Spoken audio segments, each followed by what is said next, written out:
Godda blood bank को लेकर हाल ही में आई अखबारों में यह कहा जा रहा था कि औषधि नियंत्रण निर्देशालय के निर्देश पर देवघर से आए प्रतिस्थापित स्वास्थ्य निरीक्षक द्वारा नियंत्रण के बाद ब्लड बैंक को बंद करने की अनुशंसा की गई है। इस संबंध में सोमवार सुबह करीब 11 बजे गोड्डा सदर अस्पताल के प्रभारी ने मीडिया से बातचीत की।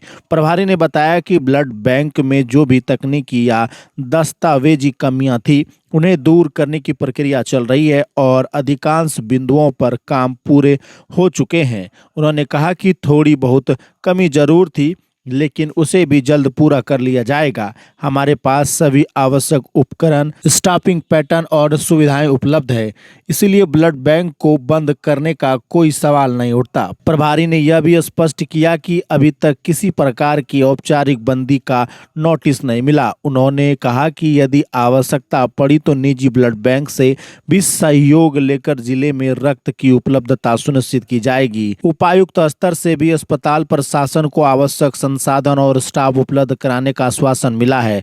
प्रभारी ने विश्वास जताया कि गोड्डा ब्लड बैंक जल्द ही पूरी तरह से सुचारू रूप से कार्य करता रहेगा और जिले में रक्त की कमी नहीं होने दी जाएगी। अब जिस समय वो कर रहे थे उस समय भी हम थे वहाँ, तो उस समय उन्होंने एश्योर्ड किया था कि नहीं करेंगे ऐसी अनुशंसा, लेकिन कानूनी बात है ये सब। उसमें हम कुछ ज़्यादा तो नहीं बोल सकते हैं, लेकिन जो हमको भी आप ही लोग के माध्यम से अभी तुरंत पता चल रहा है उसके हिसाब से हम यही कहेंगे जितना रिक्वायरमेंट है, जैसे एलाइजा टेस्ट है हमारे यहाँ शुरू है, उसके बाद और भी जो रिक्वायरमेंट्स है सारा चीज़ हमारे पास फुलफिल है। अब रह गई रेनुअल लाइसेंस, रेनुअल के लिए उसके लिए हमारे पास प्रोसेस में है, बहुत सारा चीज़ हो चुका है, बहुत सारा चीज़ पूरा हो चुका है। एक आध में थोड़ी कमी है, उसको भी पूरा हो जाएगा। लेकिन ऑब्जेक्शन है सर, इन मानकों पर आपकी क्या कमी थी, क्या मानक जो ऑब्जेक्शन लगा है? ये तो ऑब्जेक्शन वही बता सकते हैं, लेकिन हमारे हिसाब से सारा चीज़ पूरा कर लिया गया है।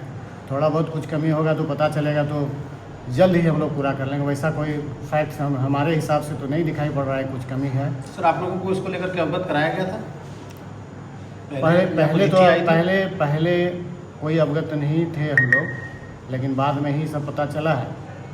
लेकिन हमारे हिसाब से सब चीज़ पूरा कर लिया। हमारे ब्लड बैंक को बहुत ज़्यादा दिन तक कोई बंद नहीं कर सकेगा।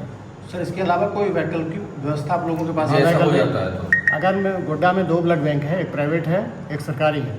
अगर मेरा सरकारी में कुछ हिंड्रेंस होगा तो हम प्राइवेट से मदद लेंगे और कार्य ठीक से काम करेंगे ही। ब्लड जिसको ज़रूरत होगा उसको पूरा करने का कोशिश करेंगे। ऐसा तो नहीं करेगा कि पूरा ब्लड बैंक बंद हो जाएगा। हो सकता है कि इसको स्टोरेज यूनिट में कन्वर्ट कर दे या कुछ भी करे, लेकिन हमारे पास सारे इक्विपमेंट्स हैं, सारे चीज़ वर्किंग है, सारा चीज़ स्टाफिंग पैटर्न ठीक है। तो बंद करने का ज़्यादा दिन कोई सवाल नहीं। हो सकता है कि रेनुअल में थोड़ा सा होगा देरी, तो उसके वजह से हो सकता है। वो भी सरकार लगी हुई है इस पर कि जल्दी से रेनुअल करें, और उस पर हम लोग कोशिश करें। इस बीच में हम लोग प्राइवेट से मदद लेंगे। पिछले दिनों सर उपायुक्त भी जांच को पहुंची थी और उनसे आप लोगों ने भी कई तरह के किट की मांग की थी, तो उस दौरान सारा पॉजिटिव उपायुक्त महोदया ने सारा चीज़ जो भी हमारे पास दिक्कत था वो दूर करने का उन्होंने आश्वासन दिया कि हम लोग तुरंत करेंगे। जो भी चीज़ मांगे, हम लोग एम्बुलेंस मांगे, सब चीज़ देने के लिए तैयार हैं। कुछ स्टाफ में कमी है वो भी देने के लिए तैयार हैं।